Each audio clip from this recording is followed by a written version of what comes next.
Hi everyone! Welcome back!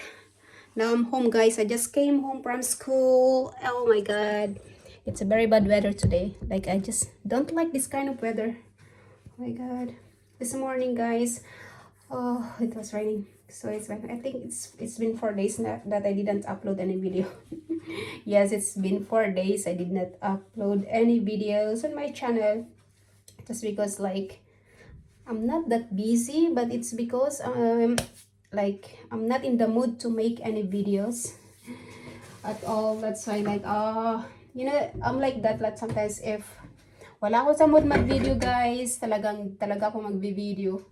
Kahit ng weekend, hindi ako nag-vlog ng weekend kasi wala talaga ako sa mood. Wala ako sa mood guys. Kasi ang daming iniisip sa buhay. So, hindi ako nakapag-vlog ng ilang araw, guys. And then, kararating ko lang sa bahay, galing sa school. And, umuulan kanina nung pumasok ako sa school, umuulan. So, medyo nabasa ako kaninang umaga. Pagpasok ko sa school. Buti na lang 2 oras lang yung pasok namin ngayon, kaya maaga ako makauwi. And then, kanina nung umuwi ako, mas lalo na naman maulan kanina. Grabe na naman yung ulan kanina. Akala ko, hindi masyadong maulan. Mas maulan na naman pala kanina nung umuwi ako. So, mas lalo akong basa. Basang-basa ako kanina, guys. Kahit yung sweater ko basa. Meron naman akong payong, kaya lang hindi ako masyadong na sa payong kasi nga mahangin, kaya basa pa rin ako kasi kailangan kong hawakan ng mababa yung payong, kaya nagbabasa pa rin kasi nga mahangin. Pag lilipad naman yung aking umbrella kasi sobrang lakas ng hangin guys, kaya wala rin use yung aking umbrella. Pero okay na rin kasi hindi nabasa yung aking bag. Kasi pag nabasa yung aking bag, nako, mas delikado kasi lahat ng aking notebook basa, mababasa. Lalong-lalo na yung tablet na pag-aari ng school guys. Pag nabasa yun, mahal pa naman ang bayad nun guys. 3,000 daw. Kano sabi nila? 3,000 sabi nila.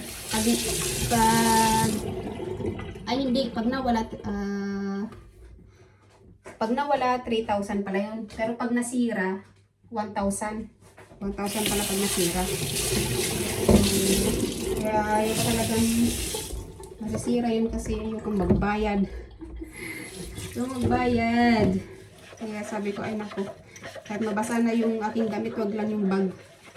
So, bilis-bilis ako kaninang pumunta sa bus station. Late na nga rin ako kasi late naman magpa-dismiss yung teacher namin today guys. Dada like ako talaga kahit nagsasalita pa lang, wala na, maulis na ako. Kasi kailangan kong habulin yung aking bus. Buti na lang okay lang na gano'n na umalis ka sa klase kahit hindi pa tapos yung klase. Basta time na nang uwi, pwede ka nang umalis kahit hindi pa tapos yung discussion nila. Pwede nang umalis. So, kahit hindi naman pa time umuwi, kung gusto mong umalis, halimbawa may emergency kang pupuntahan, pwede namang mag-cutting classes. Yun ang observe ko. Kasi yung mga kasama ko laging gano'n, nagka-cutting classes sila palagi. Hindi nila tinatapos yung klase nila.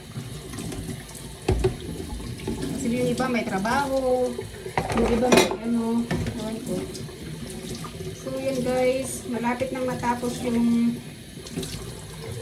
intro course namin. Bali yung intro course guys, introduction ng SFE, 8 weeks yun guys. So 8 weeks, so, malapit na kami matapos, nasa 6 weeks na kami.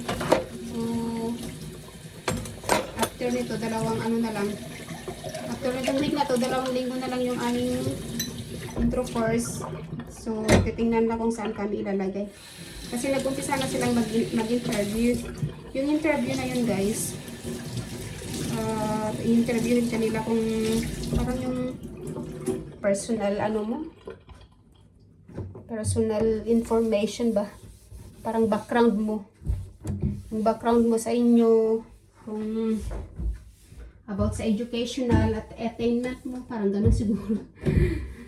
About sa pinag-aralan mo, kung may natapos ka ba, kung hanggang ano lang yung natapos mo, parang ganun. Tapos mo yung 6th grade or ano, high school or college. Ayan. Para alam nila kung saang group ka nila ilalagay. Parang yun ang pagkakaintindi ko yung sinabi nila kanina. Kasi pag nagsalita sila dun sa classroom namin guys, as in pure Swedish talaga. Kaya mga ngapa ka talaga naintindihin yung sinasabi nila. So, yun na guys. Ito ako sa bahay. Wala pa yung asawa ko kasi mamaya pa yun uwi. Ewan ko anong lulutuin ko. Marami naman kaming pagkain. Kakainin ko pala to. Yung sobra namin kahapon. Marami naman kaming pagkain dito na niluto ko kahapon kasi nagluto ko kahapon guys ng maraming pagkain. Nagluto ko kahapon. So, yun ang kakainin namin ngayon. Nagluto ako ng adobo kahapon guys.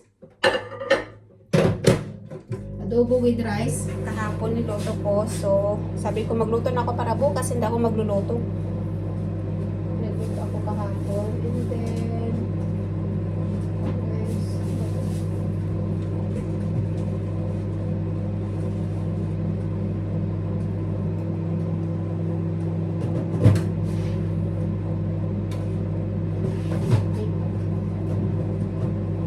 may pancake dito. Ito kayo kakainin ko bukas.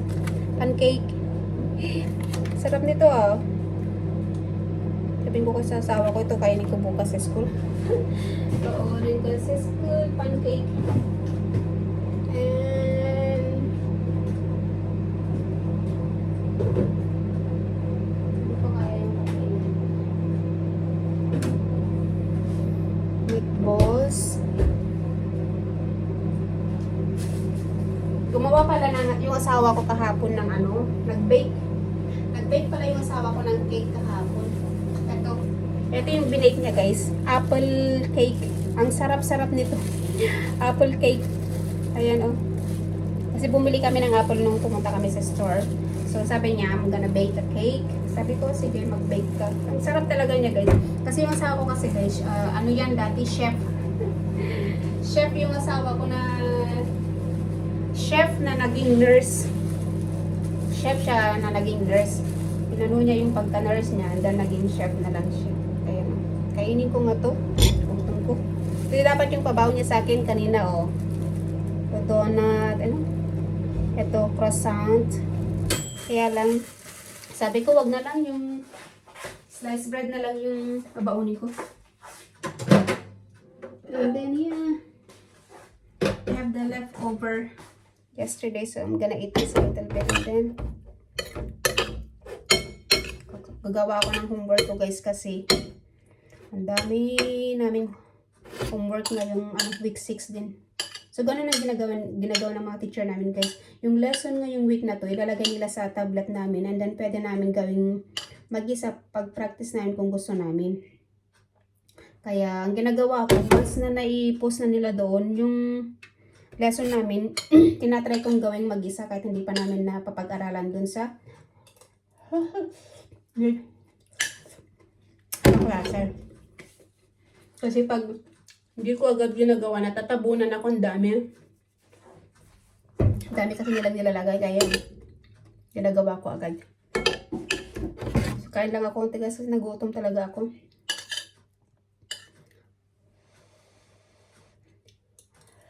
Ang pangit talaga ng weather ngayon kasi umuulan. Ayaw ko talaga pag umuulan. Ayoko nang umuulan. Minsan maganda yung ulan pag nasa bahay ka lang.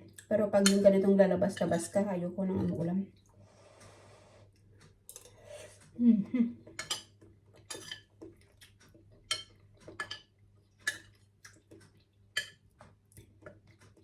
So mamaya, kakain ulit ako pagdating ni husband. Hindi ko naman ang kakainin namin.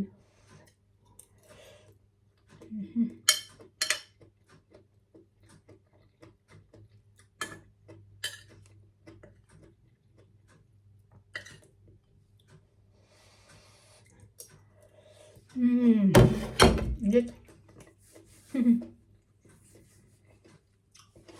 Yun lang guys. Nag-update lang ako kung bakit wala akong upload.